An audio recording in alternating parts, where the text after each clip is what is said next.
আজি যিহেতু আছিলে দেওবাৰ, বতৰটো আছিলে খুব গৰম, তাৰ মন গ'ল যে আমকে খোৱা যাওক।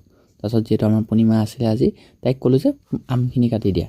তাইও ধুনীয়াকৈ আমখিনি পিহনাত মাৰি কাটি দিলে। তেনেকুৱাতে আমাৰ টুক যাবলৈ ৰেডি হ'ল, মানে তাৰ গুৱাহাটীত বোলে খেল আছে। তাৰপাছত আমি আহিলোঁ দোকানলৈ, মানে অলপ কাঠৰ বিট নিবলৈ আছিলে, যিহেতু ঘৰত অলপ কাম লাগি আছে। আহি পাই ততাতৈয়াকৈ এইখন বস্তু দেখি ৰ'বই নোৱাৰিলোঁ, মানে বহুত প্ৰিয় যে। তাৰপাছত এইখনৰ সোৱাদ ল'বলৈ দিলোঁ মুখত ভৰাই।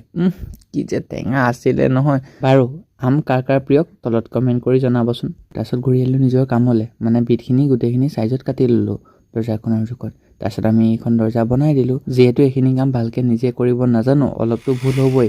এইফালে দীঘলকৈ ওলাই থাকিলে, দীঘলকৈ ওলাই থকাখিনি নিজে গজাল দি মাৰি মিলাই থৈ দিলোঁ। বাৰু এইখন তাৰপিছত ইয়াত ভৰাই দিলোঁ, মানে আজিলৈ কাম কৰা হৈ গ'ল আৰু। গৰম যিহেতু বহুত বেছি পৰিছিল আৰু কৰিবলৈ মন নগ'ল আৰু, বোলো এইখন কৰিয়ে সামৰি থৈ দিওঁ। তাৰপাছত কাম কৰা জেগাটো ঘৰ যেতিয়া বহুত লেতেৰা হৈ আছিলে, সেইকাৰণে ভাইটি আৰু মই মিলি চাফা